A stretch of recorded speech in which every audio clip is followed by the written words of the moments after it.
Good evening สวัสดีครับ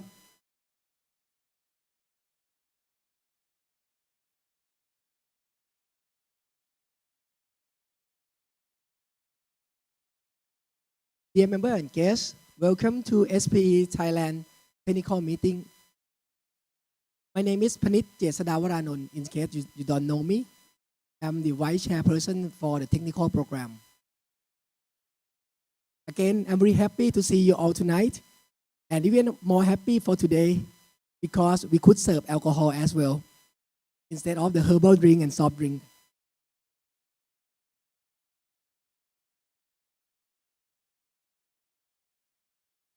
As you know, under this challenging environment, we continue with our mission to keep you informed of what's going on in our industry and make new knowledge available to you with our monthly technical presentation. With our honor tonight, we have Kun Pairoj from Chevron to share his view on future of energy. And I believe all of us in this room really keen to know what will happen in the future. That's why we have more than 110 people tonight.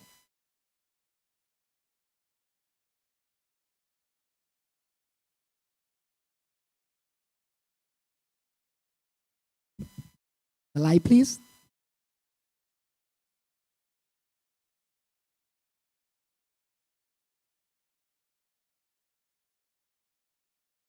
Note that we also broadcasting this event live on YouTube as well. If you have friends or your colleague that could not come tonight, then they can join in our website. Our vision is to open to share information with our peer cost company, so we can provide energy for the kingdom, and of course, we can meet many new faces in very relaxing environment.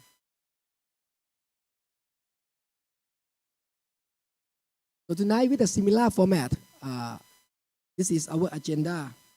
So we start with our section announcement and following by the key speech for tonight from Kun Pairoj.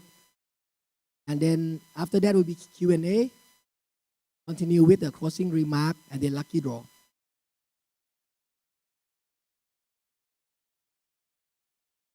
Let's start with numbers. Today we have 533 valid members. 380 are the students from Chulalongkorn University, Suramari, Prince of Songkhla, and Chiang Mai University. We also have new membership as well. We have 9 membership this month. Do note that we still have 171 labs. So if you haven't paid your membership, please do so. And if you think it's a bit expensive, just to let you know that we also have an e-membership with only $20. So I believe $20 you could afford that. It's just a cup of coffee.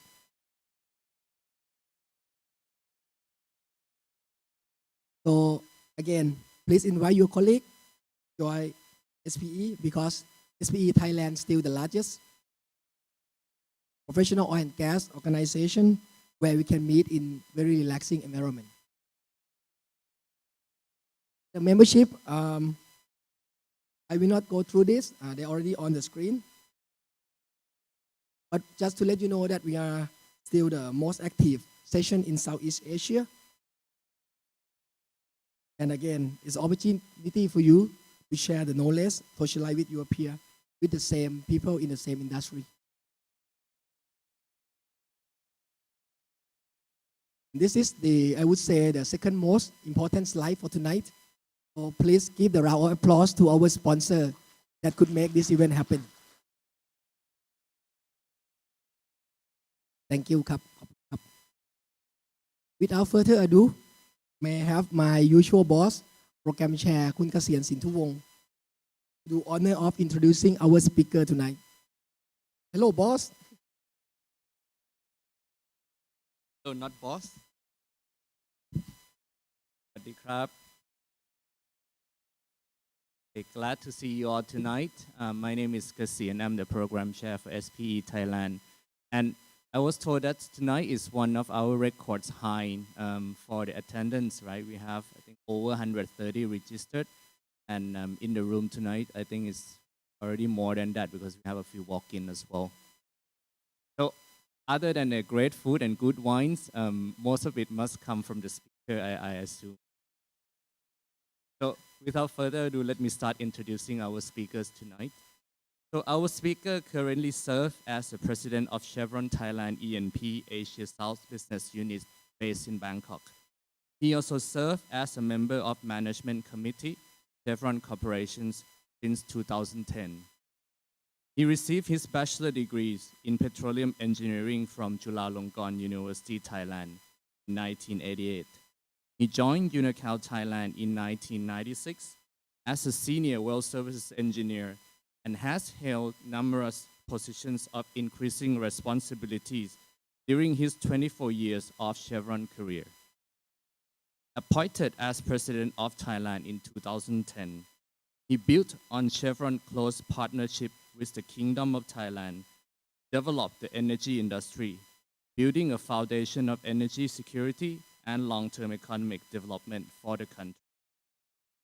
During his time as president of Chevron Thailand, he oversaw the successful startup of Platong 2 natural gas project in the Gulf of Thailand. Platong 2, one of the largest offshore structures in Southeast Asia, increased domestic energy supply by 10% at the time of first gas in 2011. He successfully led Thailand operational and organizational transformations in 2016 and recently in 2020, drive efficiency and innovations across the organizations and to position the company to future success for the year to come. Ladies and gentlemen, please welcome our speakers for tonight, Khun Pairoj Kaweeyanun.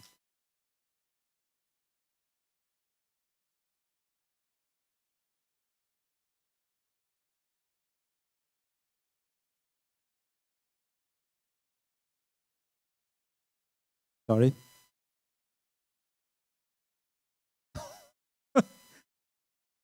Okay. Sorry, I need to set it up a little bit. Well, first of all, I want to thank you, Khun Kaweeyanun, Program Chair, for your very kind introduction. Good evening to all. I very honored and feel very honored to be here tonight to speak to you all. It has been quite a while since last talk to the group here. My focus, my talk tonight will be on some of the fundamental beliefs about the future energy landscape.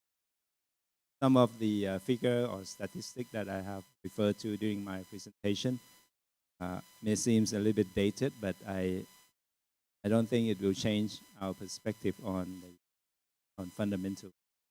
We believe, I want to make some session that is not my personal view.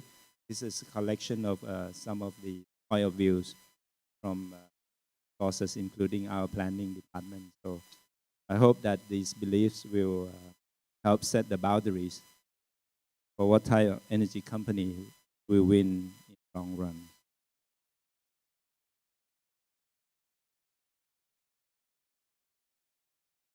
Okay, I will start with the thing. So I think we must go beyond the headlines to forecast the future. Technology is accelerating the pace of change across the entire energy industry. It's very important to evaluate overall trends in the context of the global system. There are a number of headlines about the growth in electric vehicles, how they spell the demise of the oil and gas industry. The CNN money article dated September 11, 2017, they talk a lot about these electric vehicle target, the aspiration, and also talk about the new internal combustion engine car sales ban aspiration among this country. You can go back to this article and read about what the aspiration is talking about. But I think this is one of the area that spurred the thought about whether we have the future in E&P industry. I will try to do my best to go through some of the trends, which will give you a global context, and I hope that you will have something take away from conversation tonight. As a matter of fact, the electric car has been with us for nearly a century. It appeared as a headline in the newspaper since April 10, 2000, actually 1920. If you look at to the upper right corner, you will see that they are talking about electric car.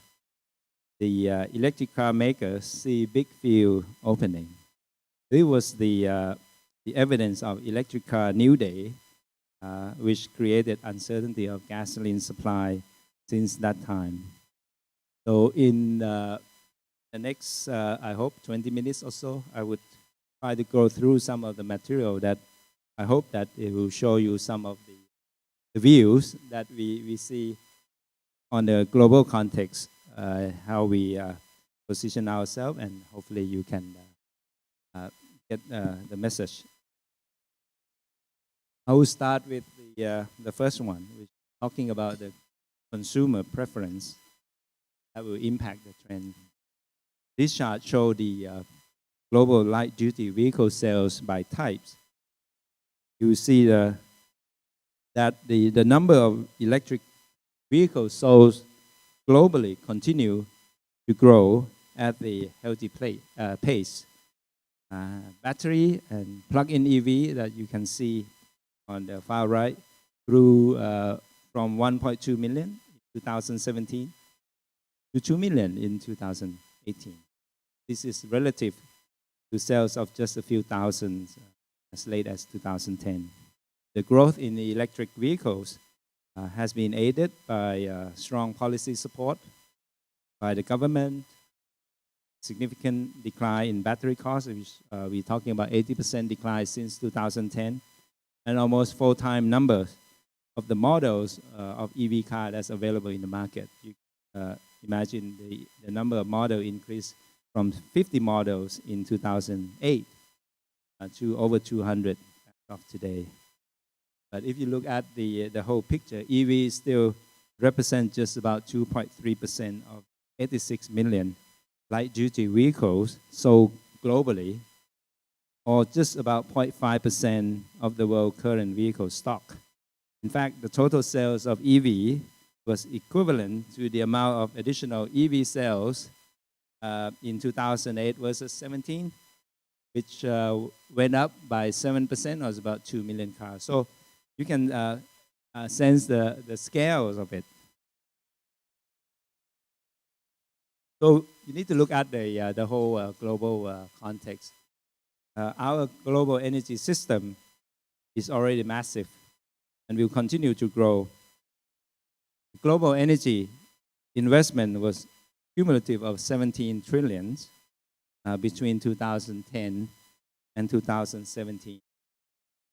The investment in the fossil fuel supply was about 56% of the total. I just want to give you the context on the scale. For US, the economy, which is the world largest, is about 20 trillion, the nominal term. China's economy was about 14 trillion. The market cap of the New York Stock Exchange, which is the world largest at that time, was about 23 trillion in 2008, in first Q18. And the market cap of the global equity market reached over 90 trillion in 2017, according to the Bloomberg Global Equity Market Index. So we need to invest another 60 trillion between 2018 to 2040 in order to meet the projected rate of energy demand. With that said, I'm talking about the oil. We need to offset about 3 to 4% of the base production decline with a fast-growing base. The oil investment was about 1/6 of the total energy needed. On the power side, we need to invest and manage the intermittent renewable generation, including the grid integration, not counting the added energy efficiency technologies by consumer that we need to continue to invest. The other aspect that we need to consider is the capital stock. Today, if you look at the capital stock of the energy consuming equipment, the light duty vehicle is expected to increase from 1.3 billion globally to 1.6 to 1.8 billion by 2035.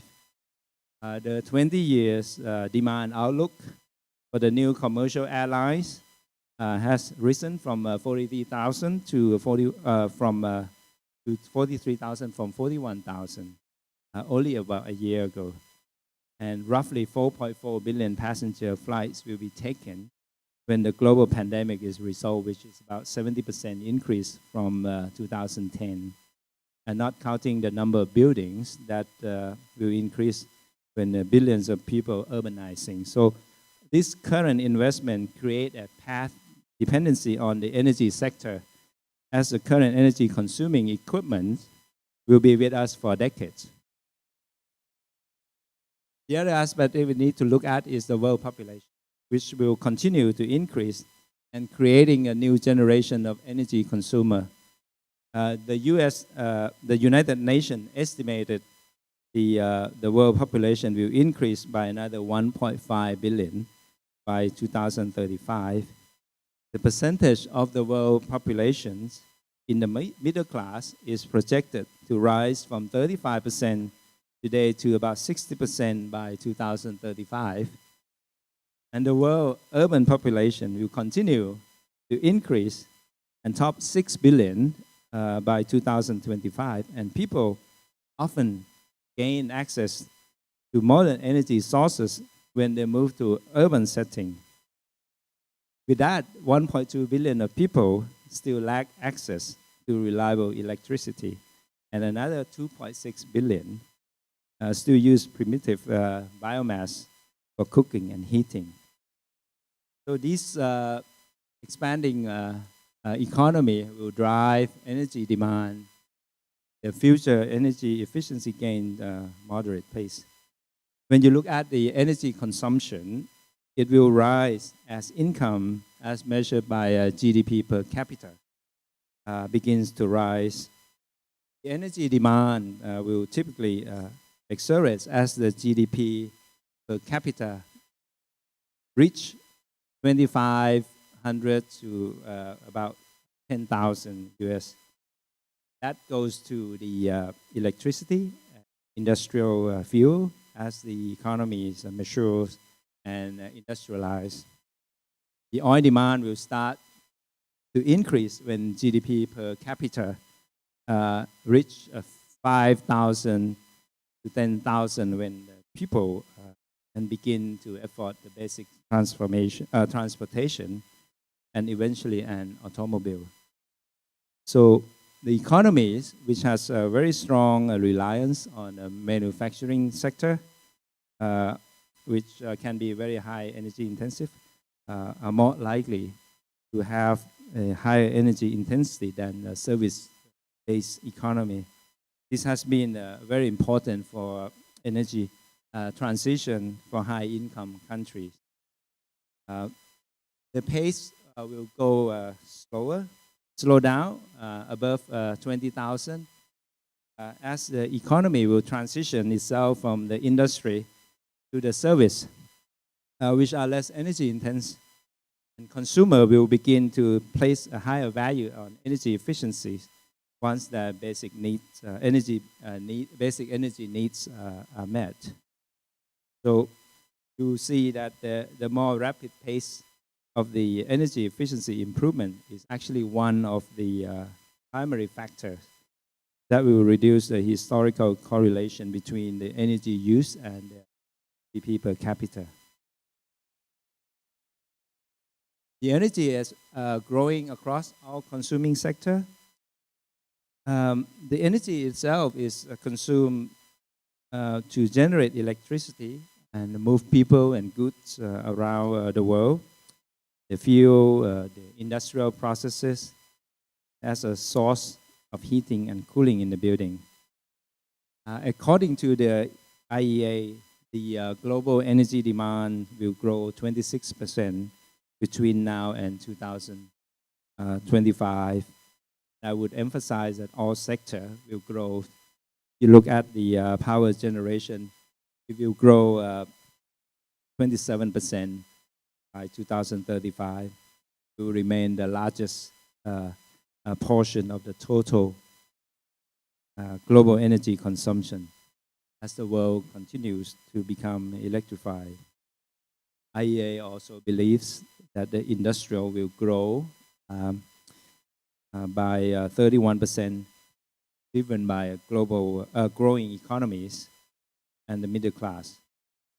Transportation sector will grow by 23% between now and 2040, also driven by the rising global middle class have gained access to mobility and demanding more consumer goods that require some type of transit.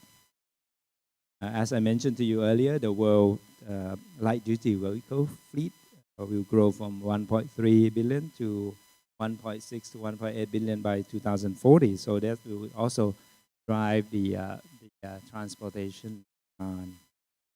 And last but not least is on the building others. The consumption in the building is expected to grow by 23% 2040. And the growth in energy sector, the growth in energy is offset in all sectors by improved energy efficiency, technology, and also efficiency standard.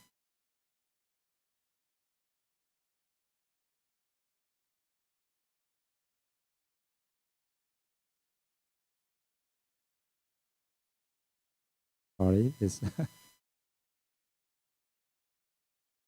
so it's very important, I think, to set the stage on how energy is consumed and where it will grow in order to frame the conversation about the energy transitions where the various fuel fit into the global mix. I just want to give you some historical perspective on how the energy market has transitioned itself from the early days up to this point. In fact, if you look at it, the transition reflects the technology, policy, and consumer trends. We'll go one by one for your information. So the energy markets are always in transition, and the pace of change is dictated by the pace of technology adoption. The technology transitions on global scale take time due to the size and the scales of the current global energy system and the time required to turn over the energy consuming capital stock that I shared with you earlier. Biomass, which is one of the world's primary source of energy, was used in the early days up until late 1800s as people use it for use the basic wood, dung, organic matters as a source of heat for use in homes and industrial process. Coal become more cost-effective and efficient energy by 1900s, and the Industrial Revolution was triggered by the invention and the advances in the steam engine technology that helped make the coal mining cheaper and made the coal a more cost-effective source of energy. This photo was taken back in the 1900s during the Easter Day parade in New York on the 5th Avenue. You can see that in the photo, all these mode of transportation used by that time was using a horse. There's only one automobile appear on Fifth Avenue at that time.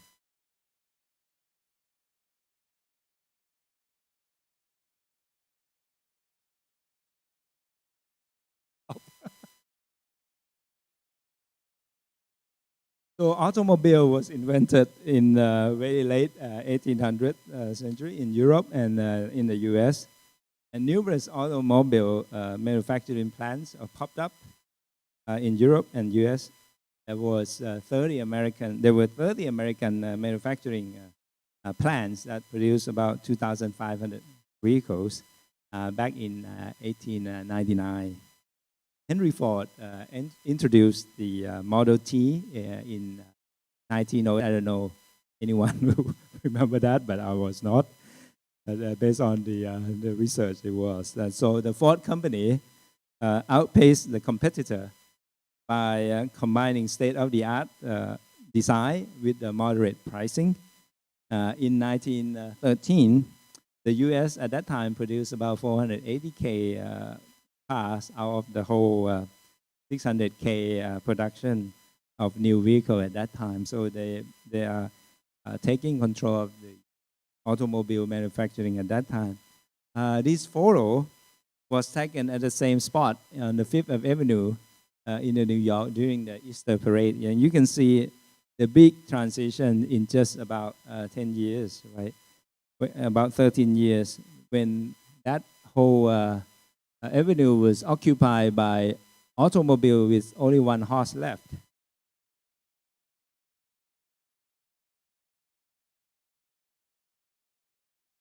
Moving forward,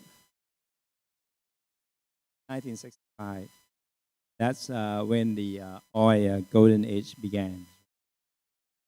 Golden age began in 1950s, and the post-World War II era.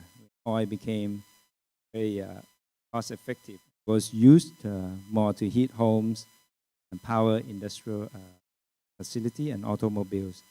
By 1965, oil and natural gas were 50% combined of the total global energy consumed.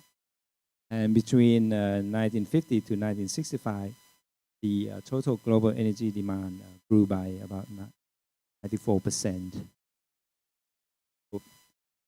This is a photo that showed the, what they call hospital curve in San Francisco. Even though it was only 40 years ago, but you can see that the whole road occupied by automobiles and nothing left for horse. So I think the transition is happening very fast.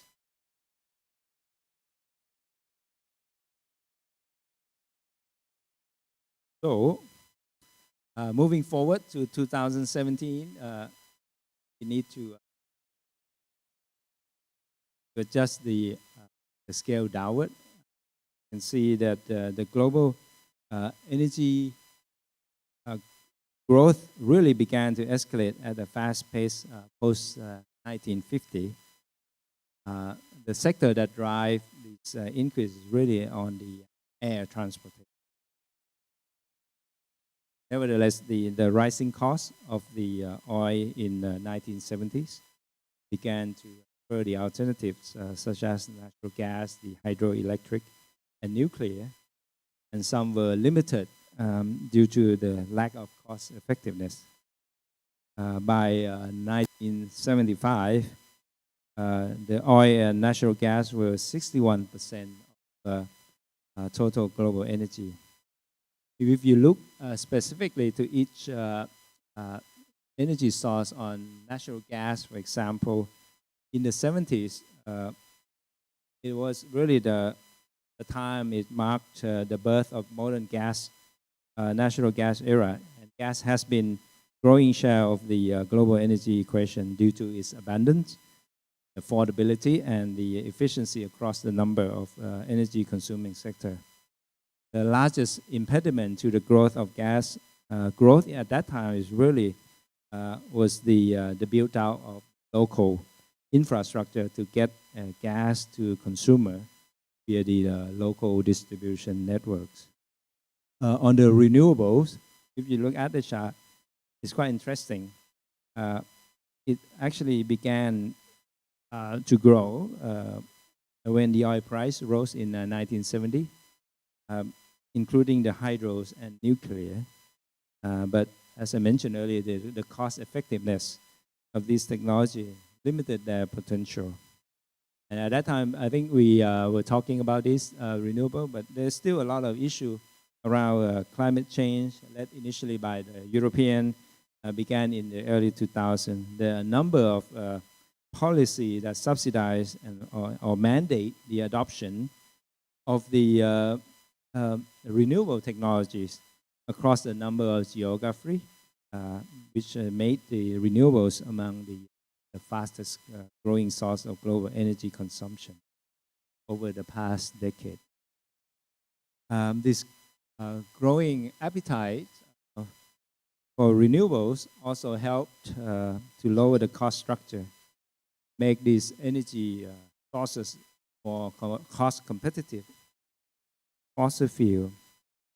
I want to emphasize that on this chart, if you look at to the upper right pie chart here, despite the dropping of the oil percentage from 39 back in 1965 that I showed you earlier to 32% of the total energy between these two time period. If you look at on the absolute side, the total oil demand actually grew by 150%. In fact, even biomass and coal use also grew by about 100%. It's just the size of the market got a lot larger, and there's plenty of room for lots of different energy types. Talk a little bit about energy technology. Our view is that technology adoption is driven by the economics and the consumer interest. If you look at the adoption rates of a new technology, can grow rapidly if it's supported by economics. Very fundamental. If the new technology save money or is more efficient, or if the technology brings the consumer value relative to the price needed to purchase. There are a lot of examples on the successful technology. On the chart, there are many technology that adopted very quickly within just 10 years time, like fuel injection, the multi-valve engines, the smartphones, doesn't matter which country they come from, North America or China, the internet. But there are also examples of unsuccessful technology. For example, this dishwasher adoption rate was lower because when you compare to the alternative hand washing technique, it was much more cost effective. That's why it's not very popular. Now I want to draw your attention to the bottommost EV car. It took a long time. EV cars and hybrid has been around, as I mentioned, over 100 years now, but the adoption rate or adoption curve has been very low. And I think, as I mentioned earlier, is driven a lot these days by policies, by subsidization of the government. So I think the technology itself has to prove based on economics interest of the consumer. One thing I want to draw your attention is on the right-hand chart that show the gasoline and diesel demand for light-duty vehicle on a global scale. It's quite interesting that despite the hype of electric vehicles, fuel economy improvement will be the largest impact on the long-term oil demand. By 2040, if you look at just the EV contribution to the total energy demand, you will see that the contribution of the EV was very small. And if we compare to contribution in the fuel economy improvement. If you look at the EV alone, if you project it, it's probably influence about 15% of the demand reduction.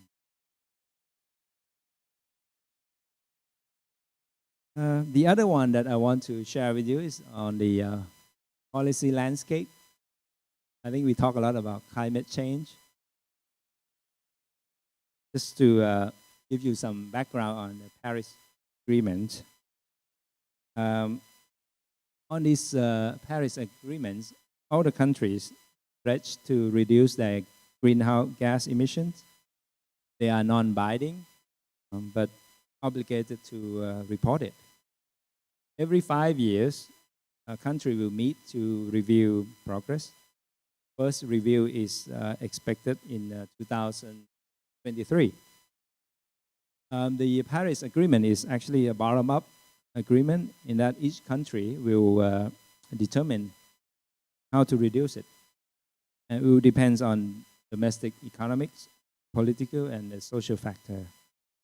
There are three main types of emission pledges. The first one is target relative to the baseline year. There are several countries that are using this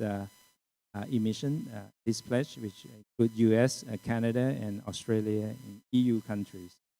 The second pledge is on emission reduction compared to a business as usual scenario. There are examples of countries that are using this is Argentina and Nigeria.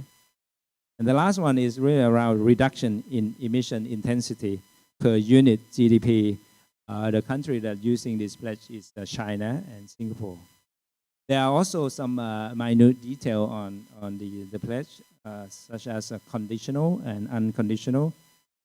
For unconditional, the country is pledging to reduce, right, unconditionally. But conditional one, it will depend on the international financial and technical support. So many countries have either one of those, but most countries will have both. So there are some example of policy mixes that plan in a few countries that I can share with you. For example, in China, they expect to meet the 2030 goal by mid-2020s. Their policy include many things. For example, the national emission trading scheme for power sector, which will be expanded to other sectors in coming years. The EV mandates, you heard about the EV in the major transportation, and also some incentive scheme that they offer to many sectors. The vehicle economy, fuel economy standards, talking about the renewable portfolio standards, the ethanol blending mandates, appliance and building standards, made in China 2025 and things like that, CO2 intensity target. So they have a very bold target. The most recent one I heard, they will go to a net zero carbon emission by 2060. Very bold. And so there are a lot of policies driven scheme to lead to that aspiration. In India, there are some analysts predict that India will be able to reduce the emission intensity by 25% by 2020, which is last year, but I don't know whether they have achieved it. Predicting pledge in India is very difficult because of uncertainty around economic growth assumption. There are many policies in India, for example, carbon tax on coal, efficiency standards for power plant, the 5% blending for ethanol, reforestation and renewable energy incentives. Angola is another one that I like to share with you. There are examples, country where the what they call nationally determined contribution is used. The problem with these countries is that they're not very consistent with reality of the NDC focus on renewable energy, built out and reducing deforestation, but it doesn't address the flaring and venting in solar as an example. So, which if you look at the contribution of the flaring and venting to emission proportion, out for about 50%. So when you come up with NDC policy which will not address flaring and venting, it is very difficult for a country to meet their aspirations. So what I'm trying to say here is that there's a lot of policies that can be used to drive and inform the energy demand view in the oil and gas investment.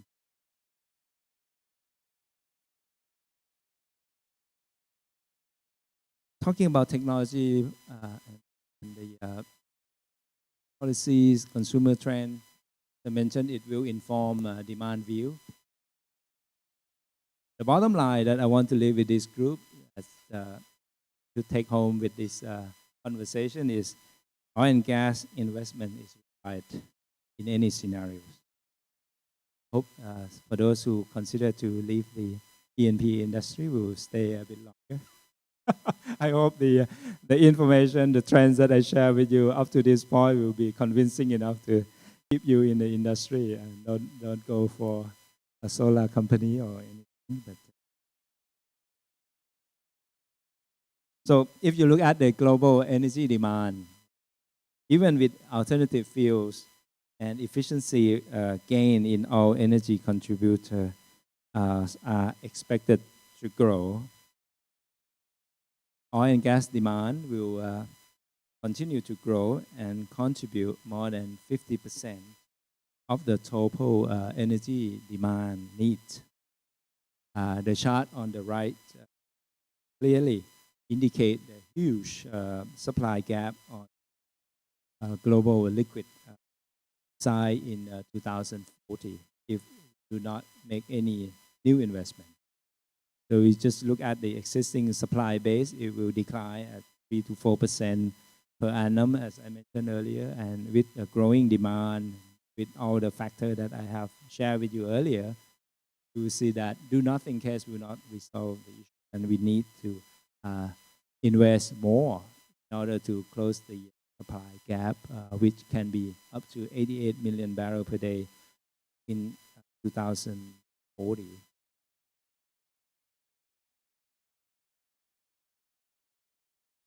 This is another factor that I like to share, which has some linkage to the in the oil and gas industry, which is the petchem sector. Look at the petchem.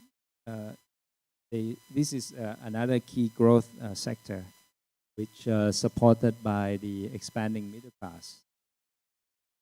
The natural gas growth in the petchem space is predominantly for fertilizer, which is ammonia and methanol.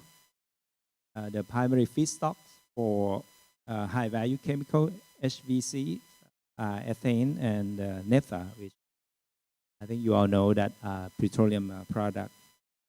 The ethane growth primarily in the U.S. and the Middle East, where the ample low-cost supply provides feedstock advantage.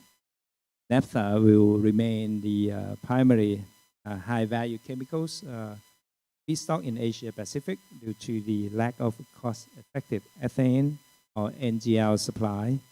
Therefore, the focus is on downstream petchem integration strategy in the region. I just want to also touch on some other factor that includes the agriculture that we are using.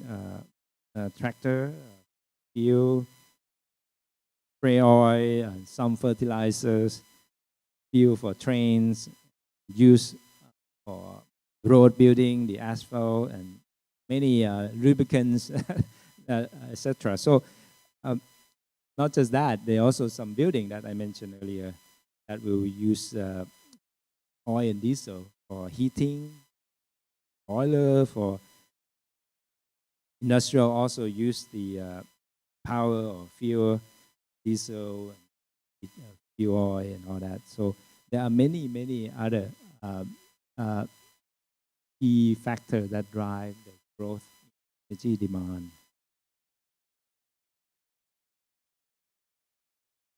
Last thing I want to talk with you is around the cost of supply. I would say the world right now is a lot of low-cost supply. It's a world of ample low-cost supply. That implies that we're going to live in this lower for longer price environment, at least for our sector. This chart, called supply stack, is one of the way to view what supply at what cost are needed to meet oil demand in any given year. The y-axis is the break-even price of the supply that is shown on the x-axis. The far right of the supply stack, that one, is the last barrel to be produced to meet the demand, or what we call the marginal cost of crude. This is what defines the what we call a theoretical price in that year, certainly excluding the hedging, etc. So that's really the theoretical cost of the crude in order to meet demand of particular year. So this supply stack was revealed back in 2013. The view of the world at that time was the high cost barrel of crude would be needed to meet the demand. You can see the steep nature of the cost going up. You can see at that time the U.S. tight oil or conventional oil were pretty high in terms of cost, break-even cost in the stack.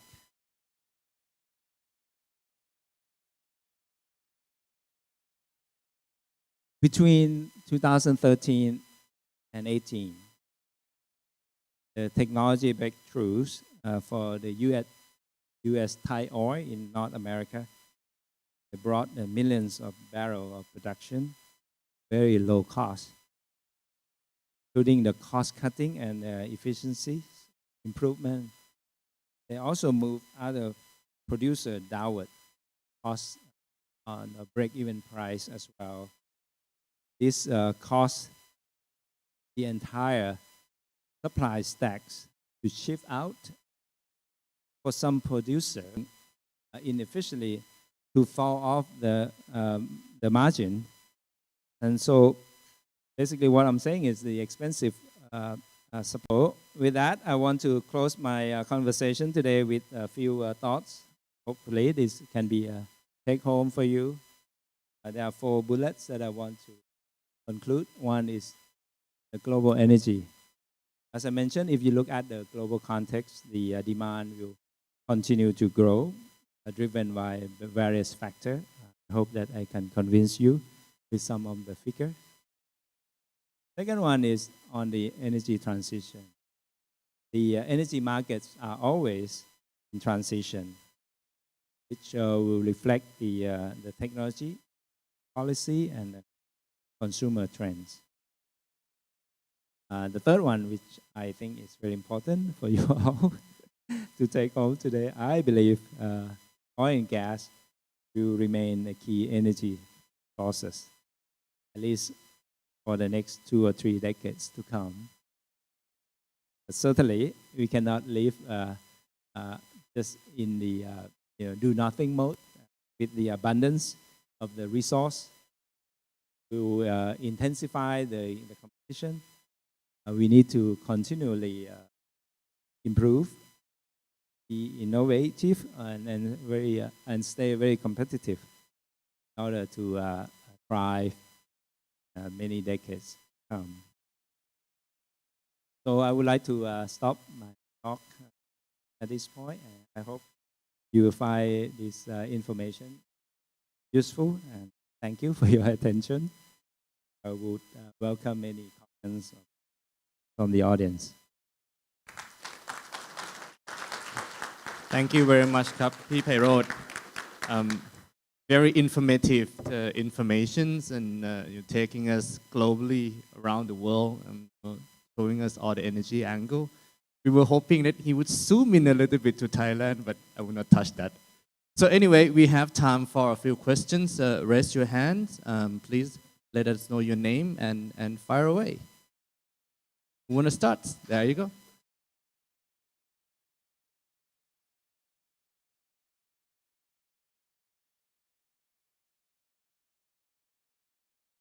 พี่ไพโรจน์สวัสดีครับ My name is Gitichai.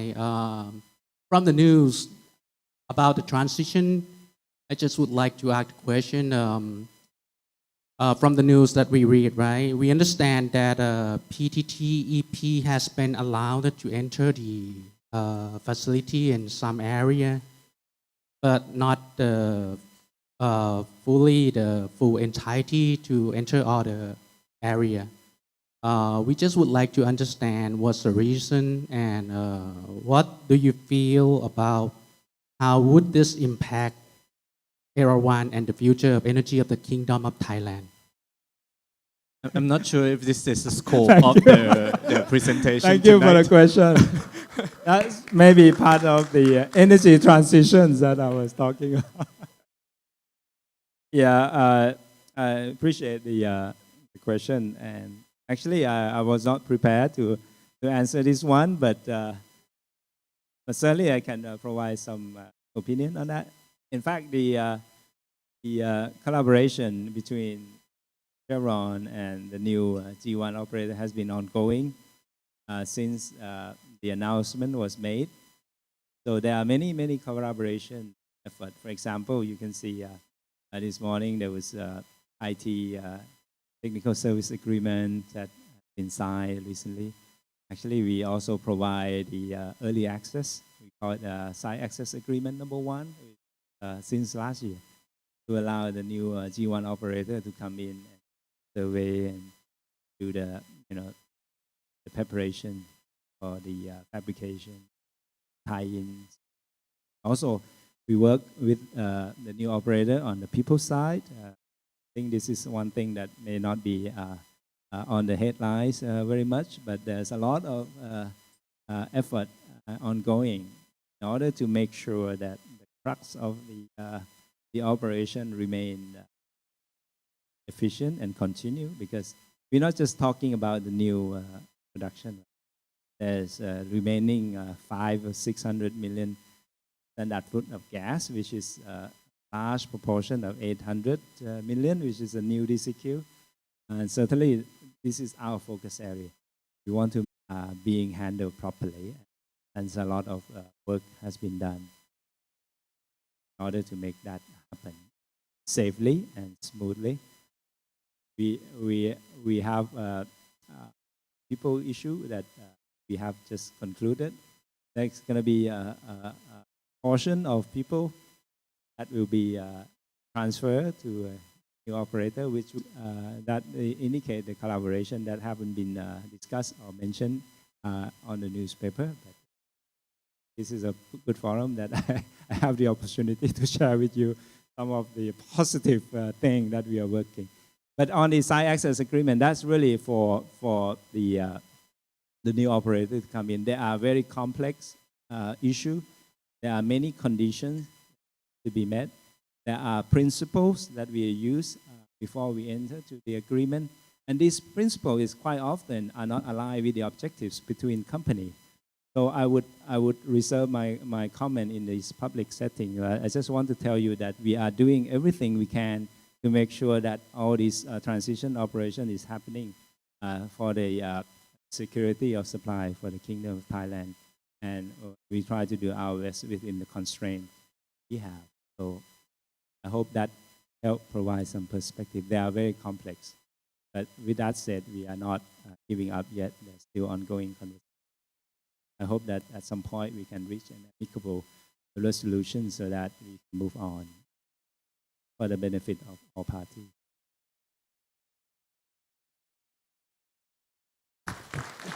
Very well. Thank you very much.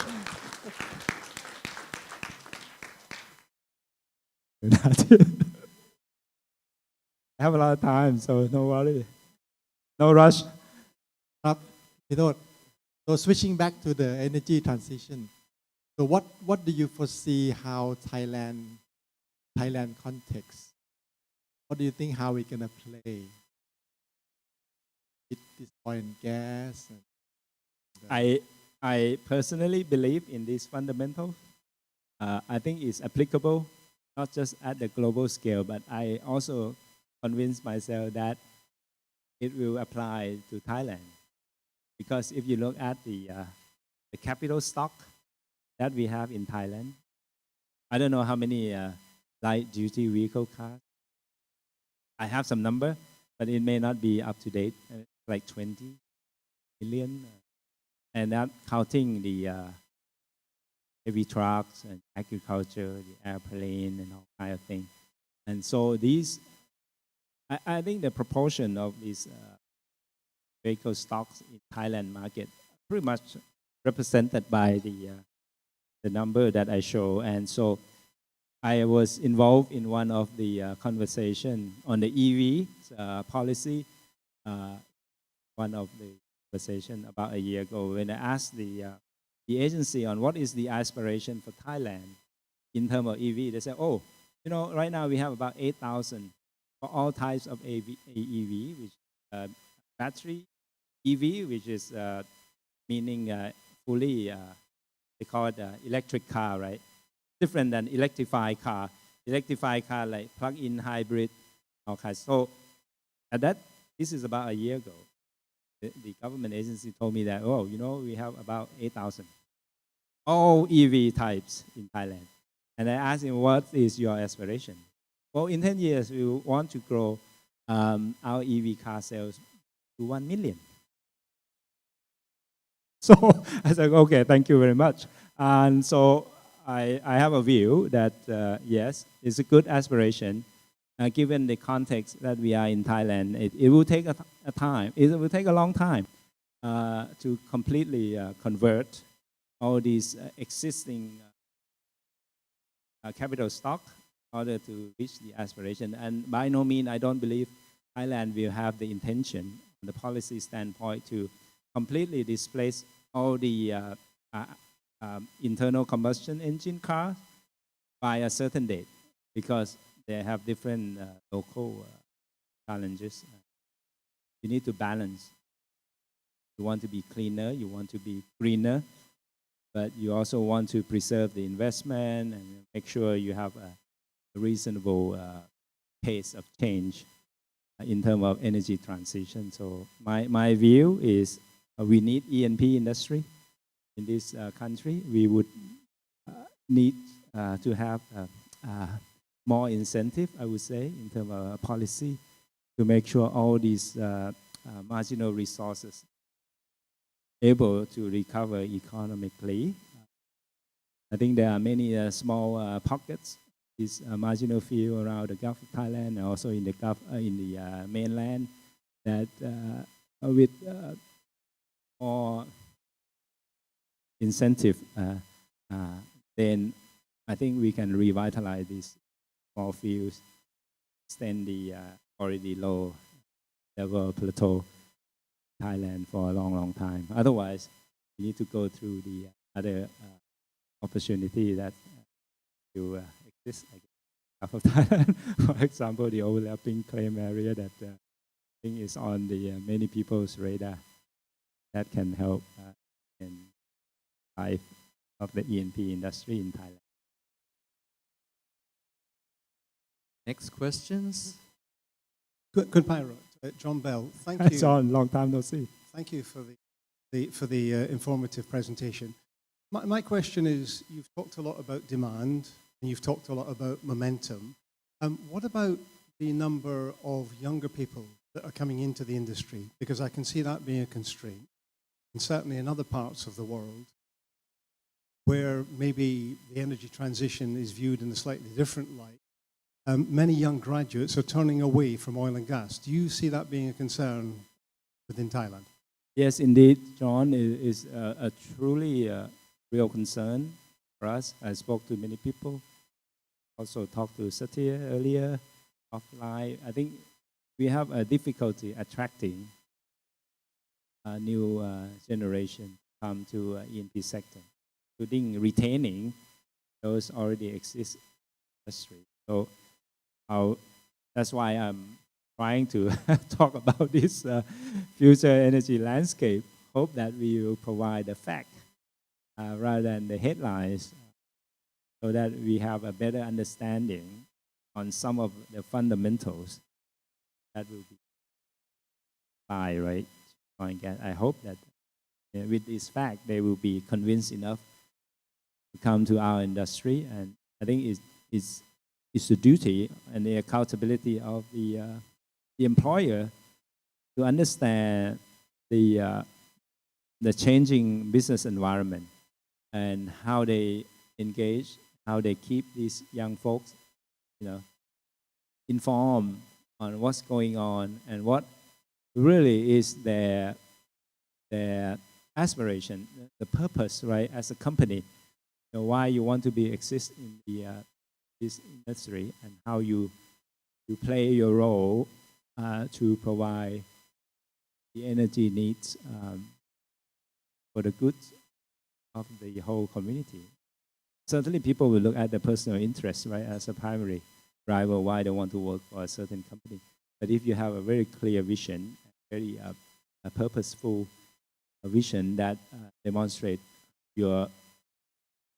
why you want to work here, what matters to you, and I think that hopefully will attract them. And in return, you provide them the very good work environment. And young folks want to be heard. They want to be part of the conversation. You need to give them the opportunity and work from home and all that. So there are many components that has to be balanced, all in all, and to make sure that feel motivated and willing to go extra mile for your company and as for the industry as a whole.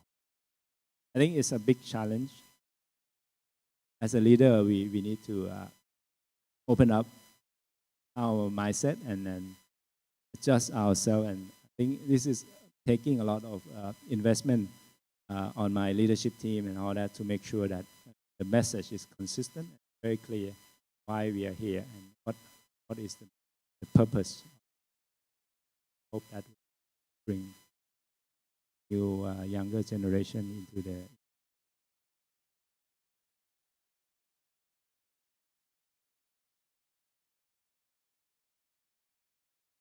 Okay. Any more questions?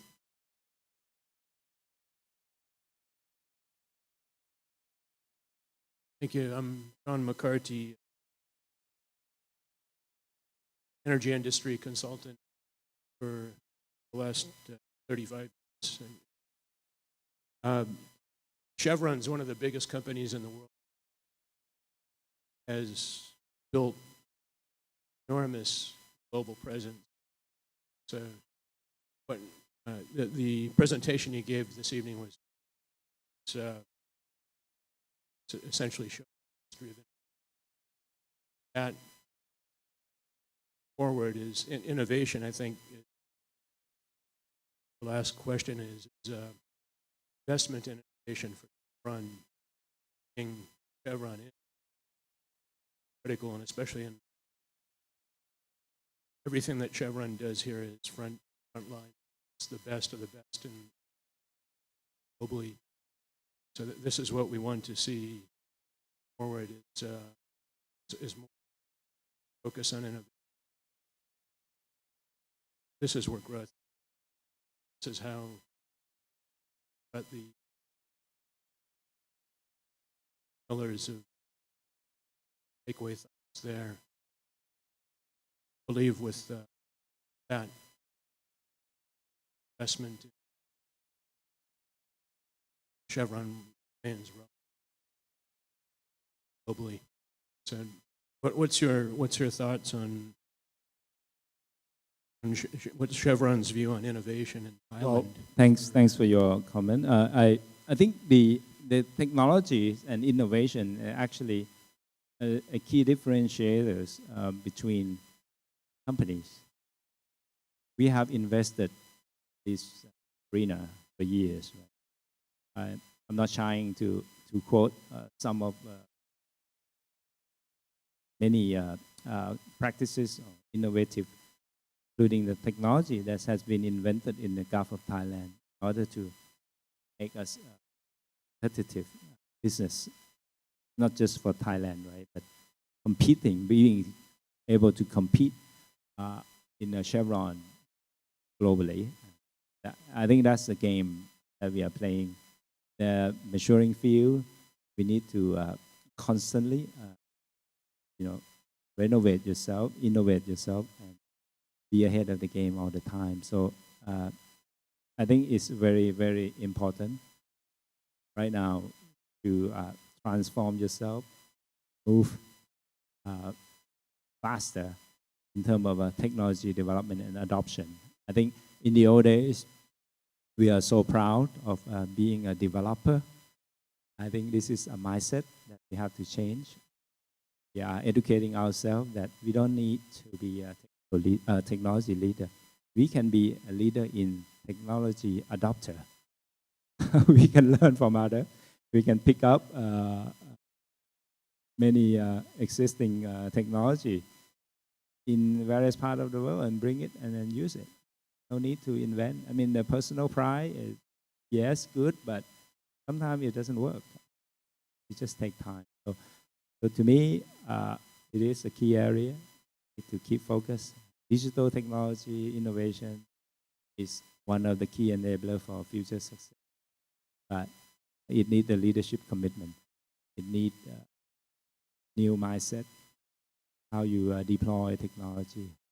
If you look at the technology adoption curve, I hope we were not like EV, right? We are much faster than that. I don't know whether that answer you, but at least that's my point of view in terms of technology. Okay, last questions for tonight. There is one. Hi, sorry, my name's Joe. I think everybody in this room believes there's a future in oil and gas still for a number of years. We're all hopeful for that. But what is actually in the headlines these days is carbon neutral, net zero carbon. And unfortunately, we all know what degree of investment and the time it takes to bring new exploration projects online and to be commercial. And it can be anywhere as between 8 to 30 years. We're in 2050. And a lot of people are talking about net zero, carbon neutral. Has Chevron got a roadmap mapped out for how they're going to do that? And is there anything you can share with it? Thanks. Sorry. Thanks for the question. We have our own aspiration, at least at the enterprise level, but we try to be practical and reasonable. And when we set our aspiration, right, I think that's very important. Yes, we have a very would I word it? Maybe you can help me, but I think we have a very clear vision on where we want to be as an E&P company. We have set the aspiration to reduce. Actually, the theme that we come up this year is higher returns, lower carbon. And if you talk about lower carbon arena, there are 3 focus areas that we want to do. First is to reduce carbon intensity by 30%. Based on 2016 baseline number by 2025. And if we want to increase that in 2028, we base our target on carbon intensity. The second area that we are working on is try to increase the renewable and offset in our operation. The third one is really around future technology. We want to look for technically and economically viable solution that will help us meet our lower carbon aspiration. So these are the 3 focus areas. We are not there yet in terms of, yes, having a net zero from our operation, But at some point, I guess, over time, we will look at the technology development, try to be reasonable to ourselves, not setting too high goal, and then hopefully we can learn as we go. But certainly, I think the message that we have received from many stakeholders is that you're on the right path, you're on the right track. Don't lose your focus, keep going. And so we want to make sure this strategy is very consistent throughout. We don't want to be, wobbling, back and forth in terms of our strategy. So, Alan, you want to chime in? Alan is my new general manager for asset development. He's part of our planning team. So. Good question. I think where we're trying to differentiate ourselves is aspirations 30 years in advance. We want to have real tangible targets we can meet in the short term. So rather than do 30 years' time when maybe none of us will be here, really want tangible targets on CO2 emissions, on carbon intensity that we can meet in the next 5 years. And that's really what the investors see. Put your money is, what are you going to actually deliver? And I want to see you deliver that rather than have an aspiration. That's maybe what's differentiating us from some of the European companies who've got some aspirations in 2050, which is absolutely notable. But we want to make sure we can deliver on what we say we're going to deliver in the next 5 years.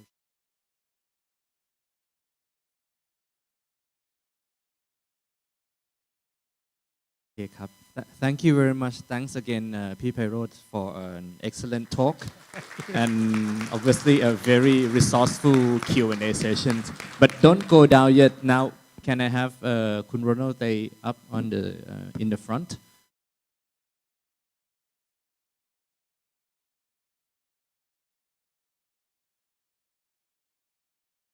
All right, Kun Pairoj. On behalf of the section here, this is Thailand Section Award for person Thailand. We all know Pairoj is going to retire very soon, so best be retirement. Thank you very much.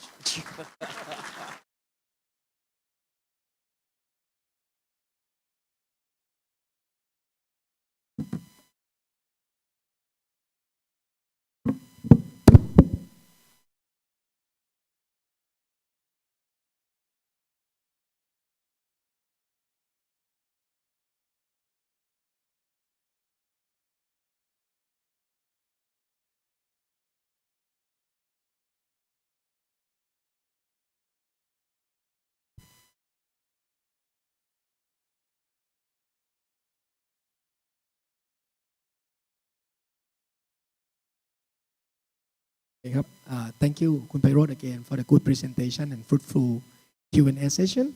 I will always remember that oil and gas will remain as a key energy for the country and for hopefully the world as well.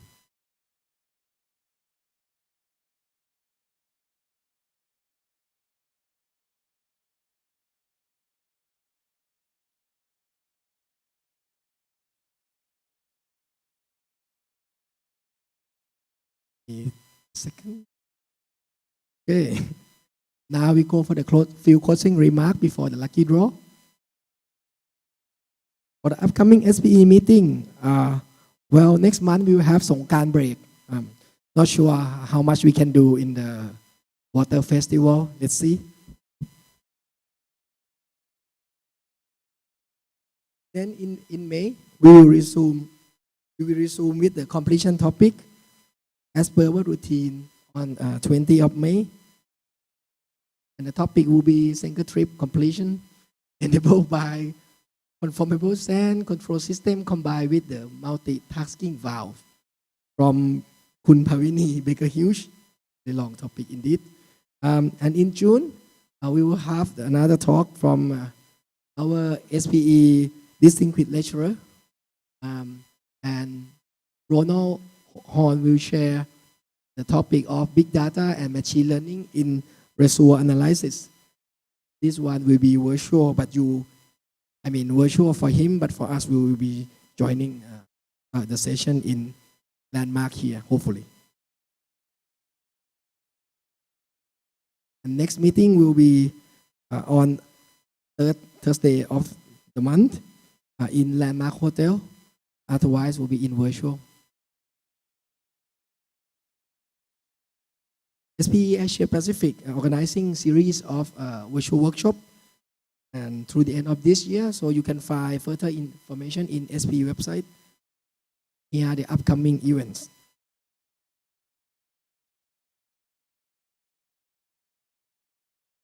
Okay, IPTC starting next week from 23rd of March to 1st of April. If you haven't registered, please do so. Our lovely neighbor SPWLA will have the meeting on 25th of March on the topic how to obtain quality PVT sample for heavy oil in Southeast Asia region. Topic will be delivered by our family affairs, Dr. Saifon Duangkeo at Jasmine City Hotel. So hope to see you there. For further event, you can find out in spwla.org website. AIPN this year, AIPN was rescheduled from June now to December 1st to 3rd in 2021. So this event will be held in Mandarin Oriental. Not only this event, but AIPN also have other events in the year as well. You can find in their website, aipn.org.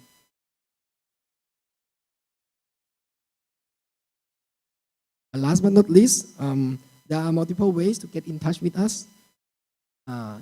You can join our Facebook page. You can join our LinkedIn.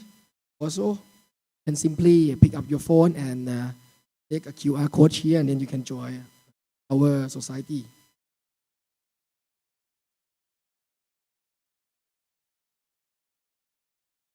Here we come, our lucky draw. So may I invite Kun Pairoj again to do lucky draw with us.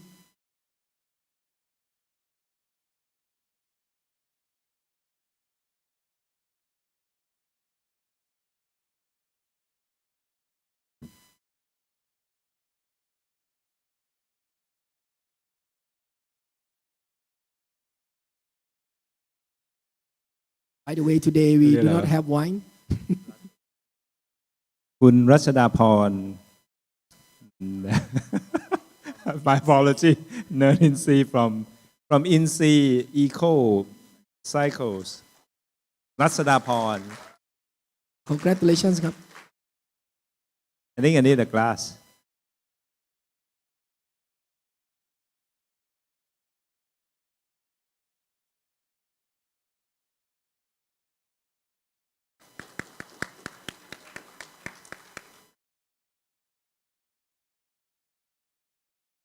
รินยรัตน์ไกรวิรุณยศ Technical Corporate ขอบคุณ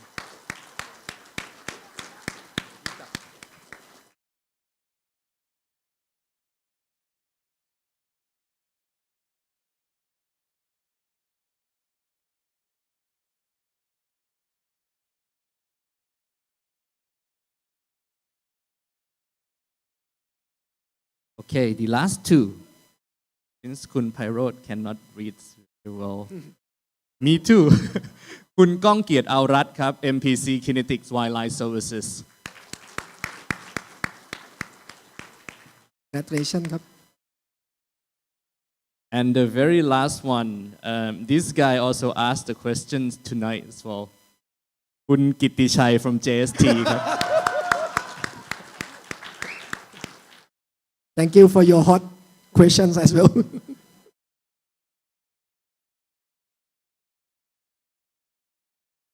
Congratulations ครับ ขอบคุณครับพี่เพโรจน์ So, in case that what we have been serving you since 5 p.m. was not enough, then of course you can have a 2-for-1 package. From today, we are going up, not going down. Going up to Rip Room and Bar and be on 31st floor. Then you just mentioned that you're coming from SPE, then you get a 2-for-1 promotion. Okay, to add from Kun Panit, everybody looks back. You see the ready in red. Okay, if you want to go up, they will bring you up. Okay.